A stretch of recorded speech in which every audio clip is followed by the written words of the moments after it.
want to tell you a story, and it might feel a little too familiar. It's about this war that's happening, but in total silence. It's a war inside the most complicated thing we know of, the human brain. And today, we're going to try and demystify that war.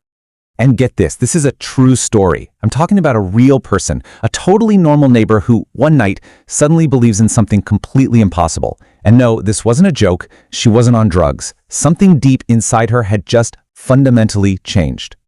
So, what was happening inside her brain?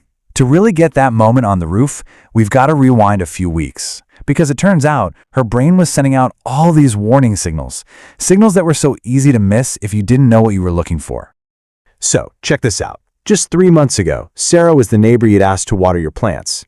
Totally reliable. Then, bam! This explosive, erratic energy. She's starting businesses, trying to learn Mandarin overnight, sending texts at all hours, not sleeping for days. And then, just as fast as it came on, she just vanished. Curtains closed, not answering the door. The energy was gone, replaced by this deep, dark withdrawal. The big question is, what on earth could cause a swing that dramatic? Well, the answer lies in a kind of chemical war. So let's unpack the science here and see exactly what was going on inside Sarah's head. Okay, so inside our brains, right, you've got billions of cells, and they talk to each other using these chemical messengers. They're called neurotransmitters.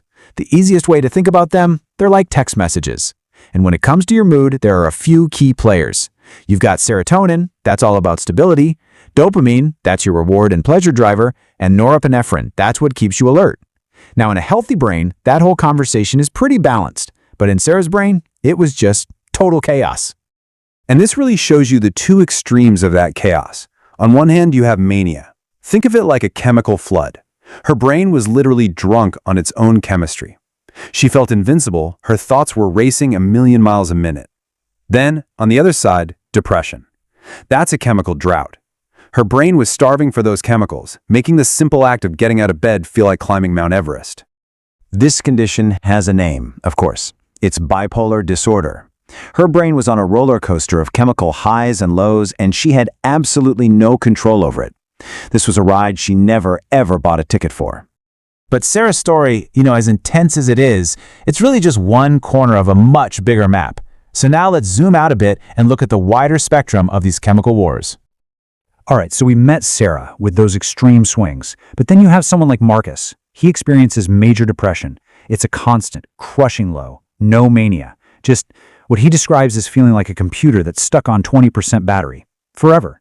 And then there's Jennifer. She's living with persistent depression, which is this chronic emptiness that leaves her feeling, and these are her words, not well enough to actually live. See? 3 different people, all fighting 3 very different chemical wars. And what Marcus says here is so important. People telling him to just think positive, that's like telling someone with a broken leg to just walk it off. It completely misses the point. His brain was physically unable to produce the chemicals needed for that feeling. This is a biological problem. It is not a character flaw. For the longest time, these conditions were just seen as invisible, a problem of the mind. But then, technology got better. It allowed us to actually look inside the brain, and what we found was shocking. It was physical proof that changed absolutely everything. It's not invisible. It's physical. Honestly, if you take one thing away from all of this, let it be this. The whole game changed when we went from seeing these as invisible problems of the mind to understanding them as physical, measurable conditions of the brain itself. Scientists started finding real, tangible, physical changes. For instance, in people with depression, the hippocampus, that's the center for memory and emotion, it can actually shrink. The prefrontal cortex, which is your decision-making center, it kind of goes quiet. And the amygdala, which is like the brain's emotional thermostat, it gets stuck in overdrive. This isn't just a theory anymore. This is concrete biological evidence you can see on a scan. But here's the thing. Knowing that it's a physical problem, well, that's actually where the hope comes in. Because if it's physical, it means it can be treated. It means it's possible to turn the lights back on. And the paths to getting stable, they're as unique as the people themselves. For Sarah, mood stabilizers were key to leveling out that chemical roller coaster, along with therapy to learn coping skills. For Marcus, it was a journey, finding the right antidepressant to help replenish his brain's chemistry. And for Jennifer, it was a combination approach: medication, therapy, and even exercise, which can help stimulate neurotransmitters. It's not one size fits all. And this quote from Marcus, wow. It felt like someone turned the lights back on. It just says it all, doesn't it? When treatment really works, the change isn't subtle. It's a fundamental shift from darkness right back into the light. Okay, so where does that leave us? What does all this mean for you, for me, for all of us?